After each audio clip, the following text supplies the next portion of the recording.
মনের লেভেলে সংসারের চিন্তা না করে ঈশ্বরের চিন্তা করতে হয়। নারদীয় ভক্তি সূত্রে আছে, সর্বদা সর্বভাবেন ভগবান এব ভজনীয়। বলছেন সর্বদা সর্বভাবেন নিশ্চিন্তিতেই ভগবান এব ভজনীয়। ভগবানই একমাত্র ভজনীয়। ভগবানকেই ভক্তি করা ভালোবাসার পাত্র একমাত্র ভগবান। মায়ের কথা আছে না যে ভগবানকে ভালোবেসো মা, মানুষকে ভালোবাসলেই কষ্ট পাবে। তার মানে কি মানুষকে ভালোবাসবো না? না না, মানুষকে ভগবান দেখছি, ঈশ্বর তাদের হৃদয়তে আছেন, ওইভাবে ভালোবাসছি। সবাই আমার গোপাল, সবাই আমার গোপাল, সবাই আমার ঠাকুর, এইভাবে ভালোবাসতে হয় মানুষকে। বলতে নেই, তারা ভাববে পাগল। মনে মনে ওই ভাবটা রাখতে হয়।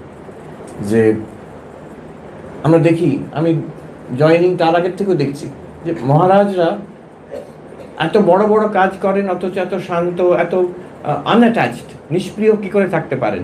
এই দুটো কারণের জন্য। একদিকে হচ্ছে যে নিজের স্বার্থ নেই, তাই জন্য কোনো টেনশন নেই, বড় বড় কাজে কোনো টেনশন নেই। আবার আরেক দিকে হচ্ছে ঈশ্বরের প্রেম আছে, তো সবাইকার মধ্যে যাদের দেখছেন তাদের মধ্যে প্রেম, তাদের মধ্যে উনি ঈশ্বর দেখে তাকে ভালোবাসছেন। অনেকে ভাবে মহারাজ আমাকে কি ভালোবাসেন, ভুল ভাবছেন। মহারাজ আপনার মধ্যে ভগবান আছেন, ভগবানকে ভালোবাসেন, আপনাকেই ভালোবাসেন। আসলে মহারাজ আমাদের ভালোবাসেন, আমরা নিজের বিষয়ে ঠিক ধারণা করতে পারিনি আমরা। মহারাজ আমাদের বিষয়ে ঠিক ধারণা করতে পেরেছেন।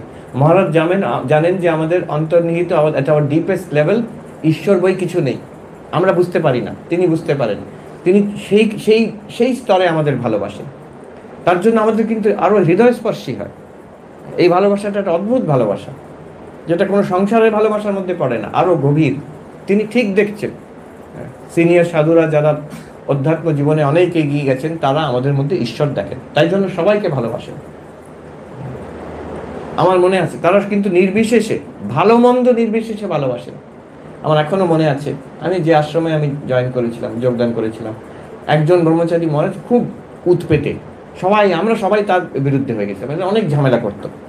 একমাত্র আমাদের বিরক্তি লাগতো যিনি বড় মহারাজ, তিনি তাকে ভালোবাসেন, সবসময় তার দিকটা নিতেন।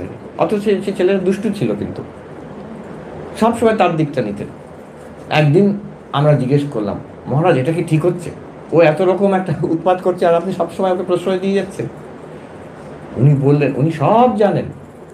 উনি বলছেন যে তোরা তো সব ওর বিরুদ্ধে, আমিও যদি ওর বিরুদ্ধে হয়ে যাই, ওর কে থাকবে?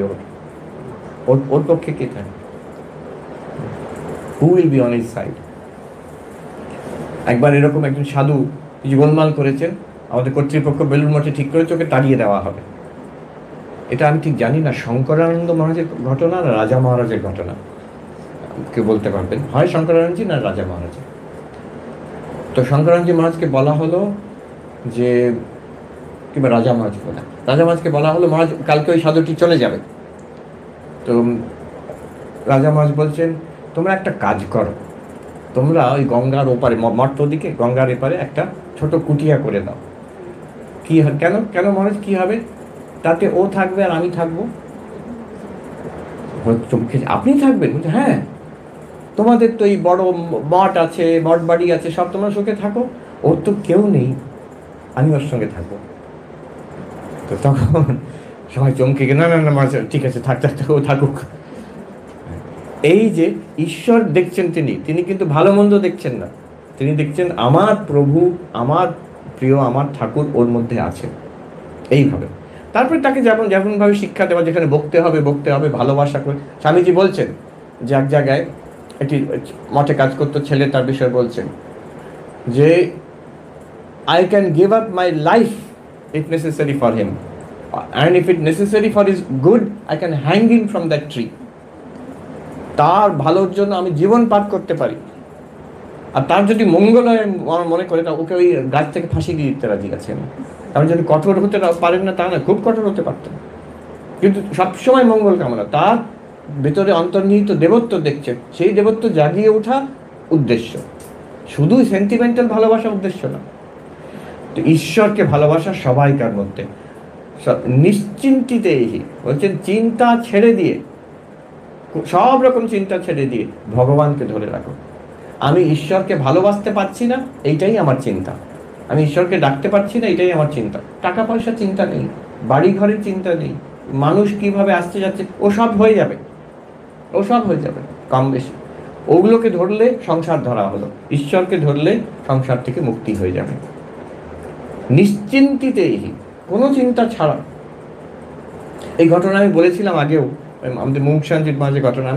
আমাকে আমাদের সিনিয়র একজন মহারাজ আমাকে বলেছিলেন যে, আমি আবার বলছি, হয়তো অনেকেই শুনেছেন, আমার এত ভালো লাগলো কথাটা, যে মহারাজ মুখ শান্তি মহারাজ তখন খুব শরীর খারাপ, ওনাকে হুইল চেয়ার করে মঠে নিয়ে যাওয়া হচ্ছে। এই মহারাজ আমার বন্ধুস্থানীয়, তিনি গিয়ে জিজ্ঞেস করলেন, মহারাজ আমি শুনেছি আপনার খুব কষ্ট হচ্ছে। তো মহারাজ বলছেন, কে বলেছে তুই আমার কষ্ট হচ্ছে? ভগবান ভক্তকে কখনো কষ্ট দেন না। যে ভাবে যে ভগবান আমাকে কষ্ট দিচ্ছে, সে ভগবত প্রেমী নয়, ভগবত দ্বেষী। হ্যাঁ, শরীরের কষ্ট আছে, কিন্তু তাতে আমার কিছু যায় আসে না। আমার শুধু এইটুকু কষ্ট যে আমি শরীরের কষ্টের জন্য ঠাকুরকে ডাকতে পারছি না সেইভাবে, যেমনভাবে আমি ডাকতে পারতাম।